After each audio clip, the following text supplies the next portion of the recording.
नमस्कार, मी पंजाब डक हवामान अभ्यासक मुक्काम पोस्ट गोळी धामणगाव तालुका शिलो जिल्हा परभणी.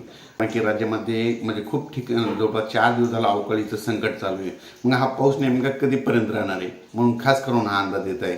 राज्यात आता उद्या 1 मार्च आणि 2 मार्चच्या दरम्यान राज्यामध्ये संपूर्ण महाराष्ट्रामध्ये ढगाळ वातावरण राहणार आहे. त्याच्यानंतर पूर्व विदर्भ, पश्चिम विदर्भ, उत्तर महाराष्ट्र, दक्षिण महाराष्ट्र सगळीकडे ढगाळ वातावरण राहणार आहे म्हणून हा अंदाज लक्षात घ्यायचा. पण राज्यात 1 आणि 2 तारखेला नेमका पाऊस कुठं पडणार आहे तर तुम्हाला सांगू इच्छितो. नेमका पाऊस कुठं पडणार ते एक तुम्हाला सांगत असताना धुळे जिल्ह्यामध्ये पाऊस एक असणार आहे, त्याच्यामध्ये नंदुरबार जिल्ह्यामध्ये, त्याच्यानंतर पारोळा, यावल, तसेच तो पाऊस जळगावकडे असणार आहे, कन्नडकडे असणार आहे, बुलढाणा जिल्हा, तसेच अकोला त्या भागापर्यंत पाऊस असणार आहे म्हणून हा अंदाज लक्षात घ्यायचा. आणि राज्यात एकंदरीत परिस्थिती तर राज्यामध्ये म्हणजे पश्चिम महाराष्ट्रात 2 दिवस म्हणजे 1 आणि 2 तारखेला ढगाळ वातावरण राहणार आहे. काहीतरी तुरळक ठिकाणी थोडाफार पाऊस येणार आहे, सर्वदूर पडणार नाही, नुकसानीचा पडणार आहे म्हणून हा अंदाज लक्षात घ्यायचा.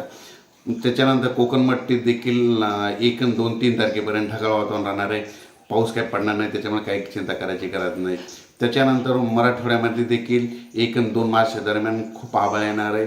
1-2 4-5 ठिकाणी थोडं थेंब येतील, काही ठिकाणी थोडं पाऊस पडेल, खूप काय मोठा पाऊस पडणार नाही, सर्वदूर पडणार नाही म्हणून मराठवाड्यातल्या सर्व शेतकऱ्यांनी हा अंदाज लक्षात घ्यायचा.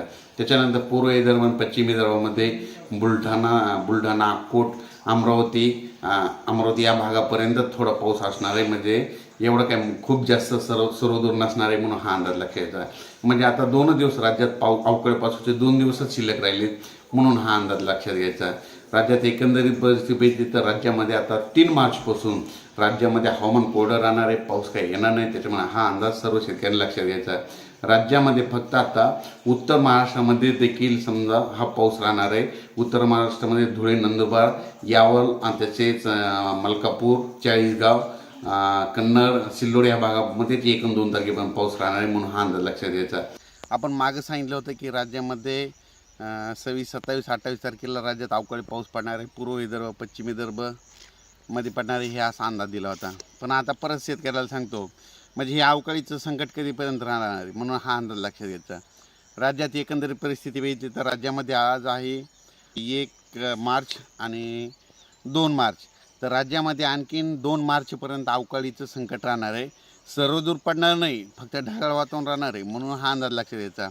पण राज्यात एकंदरीत परिस्थिती बघितली तर म्हणजे 2 मार्चपर्यंत पूर्व विदर्भ, पश्चिम विदर्भ तुरळक ठिकाणी अवकाळीचं संकट राहणार आहे.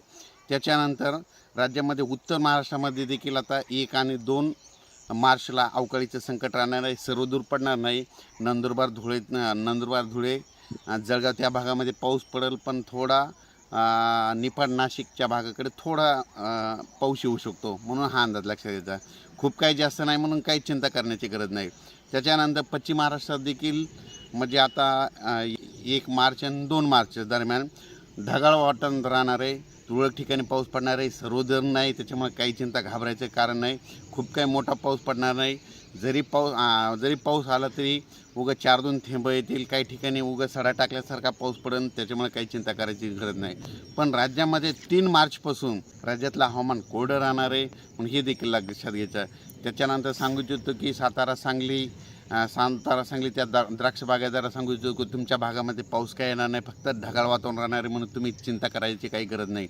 फक्त राज्यामध्ये आता म्हणजे 29 फेब्रुवारी, 1 मार्च आणि 2 मार्च दरम्यान पूर्व विदर्भामध्ये तुरळक ठिकाणी, त्याच्यानंतर पश्चिम विदर्भामध्ये तुरळक ठिकाणी आणि त्याच्यानंतर मराठवाड्यामध्ये तर म्हणजे जास्त नाहीच समजा, नुसतं तुरळक ठिकाणी कुठंतरी एखाद्या जिल्ह्यात, एखाद्या गावामध्ये कुठंतरी पाऊस येईल, त्याच्यामुळे काही मराठवाड्यातल्या शेतकऱ्यांनी घाबरायची गरज नाही. त्याच्यानंतर पश्चिम महाराष्ट्रात देखील ढगाळ वातावरण राहणार आहे, 2 तारखेपर्यंत ढगाळ वातावरण राहणार आहे म्हणून हे अंदाज लक्षात घ्यायचा. अचानक जर वातावरणात बदल झाला परत एक मेसेज दिला जाईल.